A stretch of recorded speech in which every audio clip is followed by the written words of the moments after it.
warahmatullahi wabarakatuh. Kami dari kelompok 1 akan mempresentasikan kebijakan pengelolaan keuangan negara. Dan saya mengatakan bahwa nama kata saya beda dari lainnya tentang Randri ya. Kami saya ada bungkus. Ini namanya? Baik, perkenalkan nama saya Farman. Sih bukan. Siapa Bang? Saya jauh dari nama saya. Saya Aulia Nurbatika. Sebelum ke materi alangkah lebih kita sedikit dulu ya. Karena kan ini jam rawan ya. Rawan apa? Jam rawan ini hampir pasti. Itu boleh.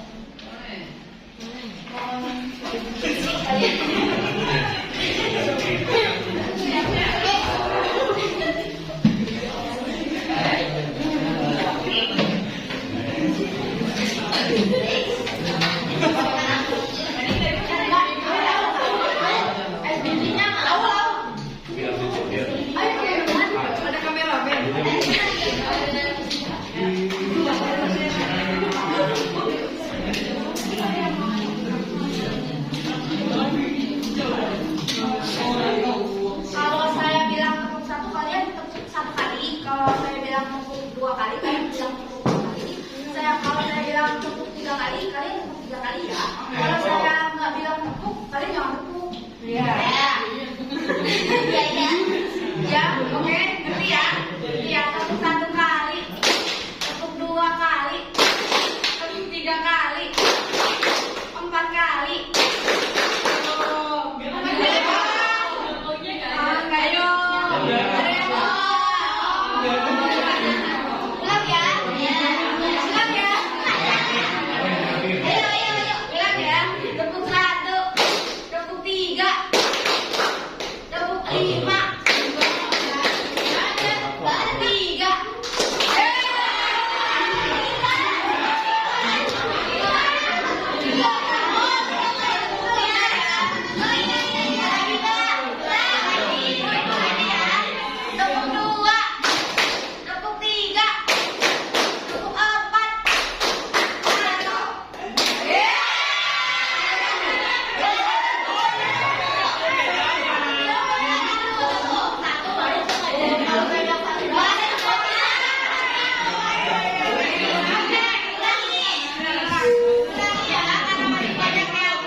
Pembahasan pertama ya yang dibacakan oleh siapa?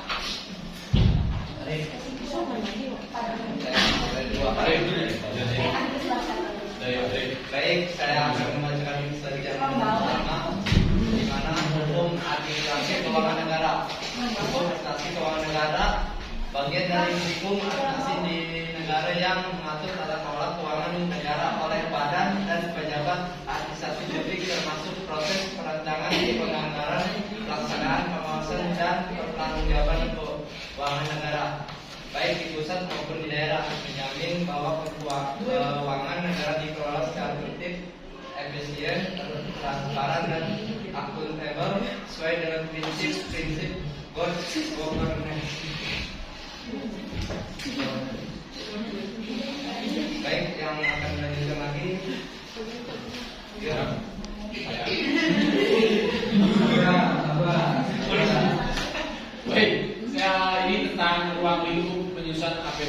APBN dan APBD. Ya Pak Wahyu, APBN apa Pak Wahyu? Siap. Anggaran pendapatan belanja daerah. Ya, belanja daerah dan belanja negara. Pelaksanaan anggaran itu pertama dari proses pencairan dana tentunya ya. Pembahasan penyusunan rencana, terus pembahasan bersama anggota dewan legislatif, terus hingga penetapan menjadi undang-undang atau peraturan daerah. Terus selanjutnya pelaksanaan anggarannya itu pencairan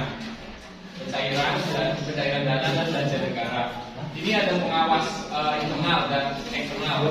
Dari internal itu ada BPKP dan inspektorat, dan eksternal BPK. Selanjutnya itu pertanggungjawaban keuangan negara. Nah, setelah sudah ada pelaksanaan pencairan terus sampai belanja sampai selesai, anggaran sudah selesai, karena kan anggaran itu per tahun ya. Nah, itu nanti ada pertanggungjawaban dari setiap pemerintahan daerah maupun setelah belanja negara. Jadi itu ada pertanggungjawabannya. Udah. Terus selanjutnya bendahara negara dan kekayaan negara, hukum pajak dan retribusi pinjaman dan hibah negara.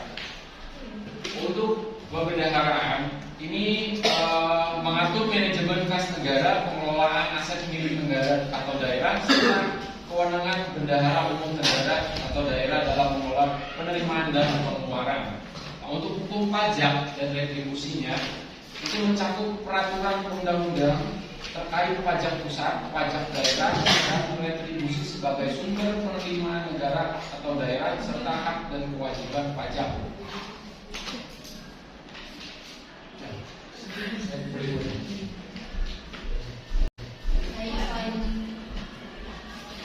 Ini mah bukan PowerPoint, ini namanya bukan, ini namanya orang. Baik, selanjutnya yaitu ada pengelolaan keuangan negara harus dilakukan secara bertanggung jawab, secara transparan dan sesuai dengan aturan, agar tercapainya tujuan pembangunan nasional yang adil dan merata. Ada asas-asas yaitu seperti transparansi, akuntabilitas, efisiensi, efektivitas, dan juga keterbukaan. Ada kepatutan dan disiplin anggaran menjadi landasan utama dalam setiap kebijakan keuangan negara. Dengan menerapkan asas-asas tersebut, pemerintah dapat menjamin bahwa setiap rupiah yang dikeluarkan benar-benar digunakan untuk sebesar-besarnya kemakmuran rakyat, serta mencegah terjadinya penyalahgunaan anggaran atau korupsi. Laporan pengelolaan keuangan negara disusun dalam anggaran pendapatan dan belanja negara. Sumber pendapatan daerah berasal dari pendapatan asli daerah, yaitu meliputi pajak daerah, hasil retribusi daerah, hasil pengelolaan kekayaan daerah yang dipisahkan, dan lainnya. Selain itu, dana perimbangan meliputi dana bagi-bagi, dana alokasi umum, dan dana alokasi khusus, serta pendapatan daerah lain. Yang sah adapun pada pasal 14 Peraturan Pemerintah Nomor 48 Tahun 2016 tentang tata cara pengenaan sanksi administratif kepada pejabat pemerintahan. Dugaan terhadap pelanggaran administratif dapat didasari atas laporan pengaduan atau tindak lanjut hasil pengawasan. Laporan pengaduan tersebut yang dimaksud dapat berasal dari warga yang disampaikan kepada atasan pejabat setempat dan diajukan secara tertulis. Sementara itu, laporan tindak lanjut hasil pengawasan dilakukan oleh aparat pengawasan intern pemerintahan dan disampaikan kepada atasan pejabat setempat. Baik, selanjutnya yaitu ada dasar-dasar hukum pengelolaan keuangan daerah. Baik, saya melanjutkan di mana dasar hukum pengelolaan keuangan daerah. Undang-Undang Nomor 25 Tahun 2004 tentang Sistem Perencanaan Pembangunan Nasional. Yang kedua, Undang-Undang Nomor 17 Tahun 2003 tentang keuangan negara. tentang pembendaharaan negara. Yang terusnya Undang-Undang Nomor 15 Tahun 2004 tentang pemeriksaan pengelolaan dan tanggung jawab keuangan negara. Berikutnya Undang-Undang Nomor 33 Tahun 2004 tentang perimbangan keuangan antara pemerintah pusat dan pemerintah daerah. Dan terakhir Undang-Undang Nomor 23 Tahun 2014 tentang pemerintahan daerah. Untuk yang selanjutnya di sini ada asas-asas dalam hukum administrasi keuangan negara, di mana di sini ada asas legalitas. Asas legalitas ini segala tindakan keuangan negara harus berdasarkan hukum, undang-undang keuangan negara, undang-undang perbendaharaan negara dan sebagainya. Adapun asas-asas efisiensi, di mana asas efisiensi dan efektivitas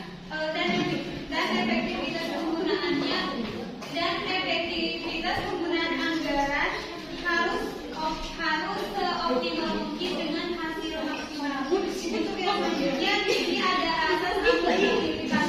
Akuntabilitas ini harus dapat dipertanggungjawabkan secara moral dan hukum. Yang selanjutnya ada asas transparansi terbuka, di mana asas transparansi terbuka ini untuk diawasi publik dan lembaga pengawas. Untuk yang selanjutnya ada asas kepatutan dan kewajaran, di mana keputusan keuangan tidak boleh menyimpang dari norma sosial dan administratif. Kemudian yang terakhir ada asas pemerintahan yang baik, good governance, mengedepankan prinsip di mana di sini mengedepankan prinsip keadilan, partisipasi dan supremasi hukum.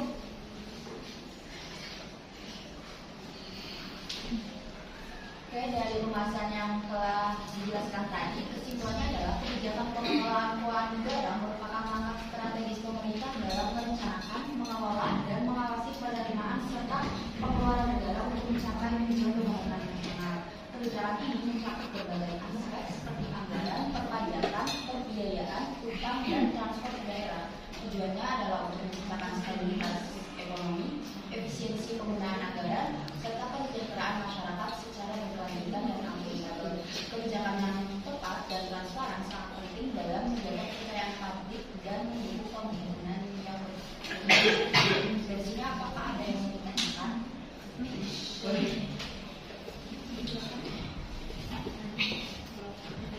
Nama dari kelompok.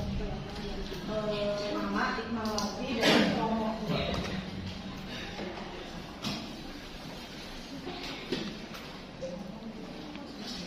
Jadi pertanyaannya nih, kan Menteri Keuangan kita, Ibu Sri Mulyani, nah itu ya Pak. Nah dalam beliau kan merancang kayak APBN, keuangan negara kita kan, itu kan berarti berlandasan pada asas yang tadi udah disebutin tuh, ada asas legalitas, transparansi, akuntabilitas, terus ada kepatutan, keterbukaan pemerintah. Nah, dalam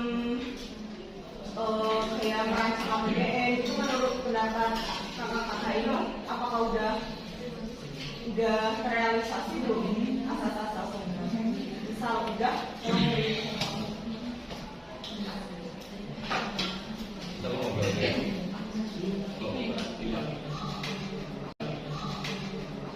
dari kemudiannya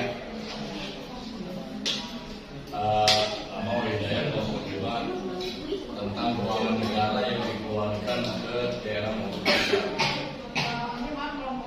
5. Keuangan yang dikeluarkan dari Menteri Keuangan ke daerah ataupun pusat.